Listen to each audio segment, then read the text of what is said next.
Madrid, 1700. El ocaso de un imperio y el alba de una dinastía. Carlos II agoniza, dejando un trono vacío que cambiará el destino del mundo. Desde Versalles llega Felipe V, trayendo consigo el refinamiento y orden francés. La austeridad de los Austrias se rinde ante la opulencia de los Borbones. Hoy reconstruimos con inteligencia artificial el alma de una Madrid que jamás murió.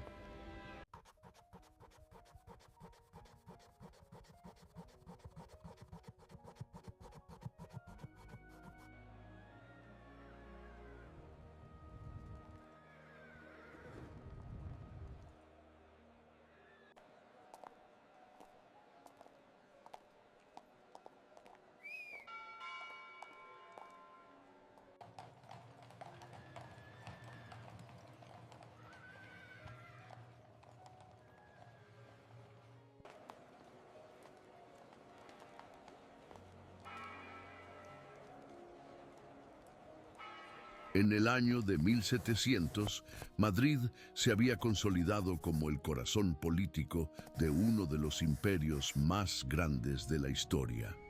Una corte establecida en el centro de la península, gobernando territorios que se extendían desde Europa hasta las Américas, desde las Filipinas hasta los Países Bajos. Dentro de pocos años, la ciudad sería testigo de la llegada de una nueva dinastía que transformaría tanto la arquitectura como las tradiciones de la monarquía española. En este video, uso herramientas modernas de inteligencia artificial para dar vida a pinturas históricas, mapas y grabados, cambiando perspectivas, alterando ángulos de cámara y moviéndonos a través de esas escenas de maneras que sus artistas originales jamás pudieron imaginar. El objetivo no es solo mirar el pasado, sino caminar a través de él, movernos por el Madrid de entonces e imaginar cómo debió ser estar aquí durante esos momentos de transición imperial. Y si se quedan hasta el final, compararemos esos mismos lugares con su aspecto hoy para ver lo que el tiempo ha cambiado y lo que aún permanece. Antes de que pongamos un pie en el Madrid de los Habsburgo, es útil entender cómo esta ciudad se convirtió en el centro de un imperio global. Esta pintura retrata la capital como lucía a finales del siglo XVII, cuando aún era gobernada por los últimos reyes de la Casa de Austria. Las murallas que protegían el núcleo urbano revelan una ciudad consciente de su importancia, pero también de su necesidad de defensa. Se podían percibir los indicios de una transformación que se avecinaba, cuando una nueva dinastía traería cambios profundos para toda la monarquía. Imaginen caminar por esas calles estrechas e irregulares, donde cada esquina podía ocultar un palacio noble o una sencilla taberna frecuentada por artesanos y comerciantes. El aire llevaba los aromas de cocina castellana mezclados con el incienso de las iglesias y el olor a cuero de los talleres de artesanos que producían sillas de montar, botas y cinturones para nobles y plebeyos. Este grabado muestra el Alcázar Real, tal como existía en 1700, una fortaleza transformada en palacio que había servido como residencia de los reyes españoles por más de 2 siglos. Sus torres medievales se mezclaban con adiciones renacentistas y barrocas, creando un conjunto arquitectónico que reflejaba la evolución de la monarquía española. Dentro de esos muros, Carlos II de España pasaba sus últimos años, un rey enfermo que gobernaba un imperio en declive. Los salones del palacio eran testigos de reuniones del Consejo Real, audiencias diplomáticas y las decisiones que determinarían quién heredaría el trono español. Imaginen caminar por esos pasillos oscuros, donde tapices persas cubrían suelos de madera noble y retratos de ancestros observaban desde marcos dorados, sabiendo que cada conversación susurrada podría alterar el destino de medio mundo. desde las minas de plata de Perú hasta los puertos comerciales de Flandes. En los apartamentos reales, bibliotecas guardaban códices medievales y tratados de navegación que habían guiado las exploraciones españolas por los océanos desconocidos. Desde lo alto de las torres del Alcázar, era posible contemplar una ciudad que había crecido orgánicamente alrededor del poder real. Esta vista panorámica revela Madrid como un conjunto de barrios distintos, cada uno con su propia personalidad y función dentro del organismo urbano. Las casas de nobles se extendían alrededor del palacio, sus fachadas adornadas con escudos de familia y balcones de hierro forjado, mientras artesanos y comerciantes ocupaban las calles más alejadas del centro político. Era una capital que funcionaba principalmente para servir a la corte, una ciudad cuyo ritmo de vida dependía enteramente de los caprichos y necesidades de la monarquía. Durante las mañanas, carruajes nobles circulaban por las calles principales, mientras vendedores ambulantes ofrecían agua fresca y frutas a los transeúntes. Las campanas de las iglesias dominaban el paisaje urbano, marcando no solo las horas, sino también los momentos importantes de la vida religiosa y civil. Saliendo del Palacio Real, encontramos la Plaza Mayor, el gran corazón cívico de Madrid en 1700. Esta plaza rectangular, con sus arquerías uniformes y balcones ornamentados, servía como escenario para los espectáculos más importantes de la vida madrileña. Aquí se celebraban festejos reales, ejecuciones públicas, corridas de toros y autos de fe de la Inquisición. Los edificios de alrededor albergaban panaderías, carnicerías y tabernas que alimentaban tanto a los lugareños como a los visitantes que venían a presenciar esos eventos. Durante las fiestas reales, toda la plaza se transformaba en un teatro al aire libre, donde la población podía ver y ser vista por la nobleza que ocupaba los balcones superiores. Era un espacio que resumía a la perfección la sociedad española de la época, jerárquica, teatral y profundamente católica. Durante las mañanas de domingo, después de las misas en la iglesia mayor, familias enteras se reunían aquí para pasear y lucir sus mejores galas, transformando la plaza en un desfile de moda y estatus social. Vendedores ambulantes vendían dulces típicos y agua de cebada a los paseantes, creando un mercado informal que funcionaba paralelo al comercio establecido en las tiendas fijas. Era también en esta plaza donde se anunciaban las últimas novedades de la corte a través de bandos reales leídos en voz alta por heraldos oficiales. Cuando llegaban noticias importantes de las colonias americanas o de los campos de batalla europeos, multitudes se congregaban aquí para escuchar los detalles y debatir sus implicaciones. Los balcones superiores servían como palcos privilegiados durante las corridas de toros, cuando toda la plaza se transformaba en una arena improvisada que reunía a miles de espectadores venidos de todos los rincones de la ciudad y de los pueblos aledaños. A unos cuantos pasos de la Plaza Mayor, esta imagen nos muestra la iglesia de San Ginés, una de las parroquias más antiguas de Madrid. Construida en el estilo mudéjar, con su torre de ladrillo y su fachada sencilla, representaba la tradición religiosa que permeaba todos los aspectos de la vida urbana.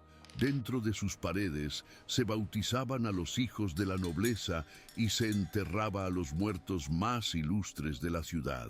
Era también un centro de vida social, donde las familias se reunían después de las misas dominicales para intercambiar noticias y fortalecer lazos comunitarios. La iglesia funcionaba como una extensión del Palacio Real, reforzando la alianza entre el trono y el altar que caracterizaba la monarquía española. Sus confesionarios escuchaban los secretos de cortesanos y sus capillas laterales guardaban los sepulcros de familias que habían servido a la corona por generaciones. Durante las festividades religiosas, procesiones partían de San Ginés llevando imágenes sagradas por las calles de Madrid, acompañadas por multitudes que cantaban letanías y portaban velas encendidas. Caminando por las calles del Madrid de 1700, llegamos al convento de las Descalzas Reales, fundado por Juana de Austria en el siglo XVI. Este monasterio albergaba monjas franciscanas, muchas de ellas hijas y viudas de la alta nobleza española, que elegían la vida religiosa como una alternativa honorable al matrimonio. Las celdas austeras contrastaban con la riqueza de los altares y capillas, decorados con obras de arte donadas por familias nobles en búsqueda de protección espiritual. Era un lugar donde el poder temporal se encontraba con el eterno, donde las decisiones políticas a veces eran influenciadas por las oraciones y consejos de las religiosas. Dentro de esos muros, el tiempo parecía suspendido, protegido de las intrigas y turbulencias de la corte real. Las hermanas se dedicaban a la contemplación y a las obras de caridad, pero también mantenían correspondencia con sus familiares en la corte, creando una red informal de influencia política que operaba a través de la espiritualidad. En los jardines interiores del convento se cultivaban hierbas medicinales y flores para decorar los altares, creando un oasis de tranquilidad en medio de la agitación urbana. La calle Mayor se extendía como la principal arteria comercial de la ciudad, conectando el Alcázar Real a las puertas orientales de Madrid. Esta calle concentraba las tiendas más refinadas de la capital, donde se vendían sedas de Valencia, especias de las Indias y libros impresos en Alcalá de Henares. Los comerciantes más prósperos tenían sus casas y establecimientos en esta vía, que funcionaba también como escenario de las procesiones religiosas y desfiles militares. Durante las mañanas, nobles en sillas de manos compartían el espacio con carretas de agricultores que traían productos frescos de los alrededores de la ciudad. Era un microcosmos de la sociedad madrileña, donde todas las clases sociales se encontraban momentáneamente antes de regresar a sus respectivos mundos. Las tardes traían un movimiento distinto, cuando artesanos cerraban sus talleres y sirvientes hacían las compras diarias para sus casas señoriales. Libreros ofrecían desde tratados de teología hasta novelas de caballerías, atendiendo a los gustos variados de una clientela que incluía desde frailes letrados hasta cortesanas curiosas. Perfumeros vendían aguas aromáticas y ungüentos importados de las colonias americanas, productos exóticos que simbolizaban la riqueza del Imperio español. En los talleres de orfebres, artesanos trabajaban el oro y la plata llegados de las minas de Potosí, creando joyas y objetos religiosos que decoraban iglesias y palacios por toda la península. Zapateros especializados confeccionaban botas y zapatos para la nobleza usando cueros curtidos en los alrededores de Madrid, siguiendo modas que venían tanto de París como de Viena. Durante los días de feria, la calle se llenaba de campesinos que venían a vender sus productos agrícolas, creando un ambiente colorido y ruidoso que contrastaba con la solemnidad de las procesiones religiosas que también utilizaban esta vía para sus desfiles ceremoniales. En los alrededores de Madrid, el Real Sitio del Pardo servía como refugio de caza para la familia real durante los meses de otoño e invierno. Este palacio menor, rodeado de bosques y cotos de caza, ofrecía a los monarcas españoles un escape de las formalidades sofocantes de la corte. Aquí, Carlos II podía dedicarse a su pasión por la caza, una de las pocas actividades que aún le proporcionaba placer en sus años finales. Los salones más íntimos estaban decorados con tapices que retrataban escenas de caza y paisajes bucólicos, creando un ambiente más relajado que el protocolo riguroso del Alcázar. Era en este retiro donde muchas decisiones importantes se tomaban de forma informal, lejos de las miradas de los embajadores extranjeros y de los cortesanos más ambiciosos. Durante las estancias en el Pardo, el rey recibía informes de sus virreyes en las colonias americanas y tomaba decisiones sobre la política europea en reuniones que se llevaban a cabo durante largas caminatas por los jardines.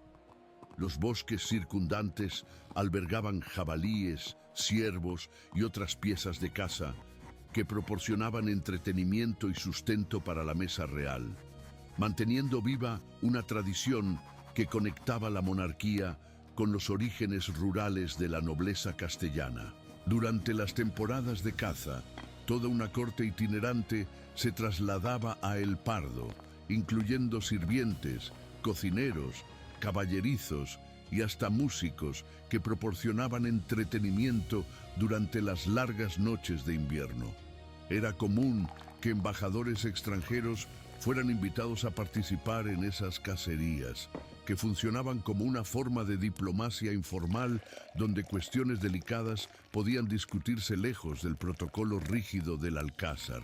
Los jardines del palacio eran mantenidos por jardineros que cultivaban no solo plantas ornamentales, sino también hierbas medicinales utilizadas por los médicos de la corte, creando un pequeño laboratorio botánico que servía a las necesidades de la familia real. Volviendo al centro de la ciudad, la Puerta del Sol ya funcionaba como el kilómetro cero de los caminos que conectaban Madrid con el resto de España. Esta plaza semicircular era el lugar donde confluían los caminos que llevaban a Toledo, Segovia y Alcalá, transformándola en el verdadero corazón geográfico del reino. Mensajeros reales partían de aquí llevando órdenes del rey a los territorios más distantes del imperio, mientras otros llegaban trayendo noticias de las colonias americanas y de los campos de batalla europeos. Era también un centro de comercio informal, donde se reunían artesanos, vendedores ambulantes y pequeños comerciantes que no tenían acceso a las tiendas más aristocráticas de la calle mayor. Durante las tardes, se transformaba en un punto de encuentro social, donde se comentaban las últimas novedades de la corte y del imperio. Aquí circulaban tanto las noticias oficiales como los rumores sobre la salud del rey y las intrigas de la sucesión.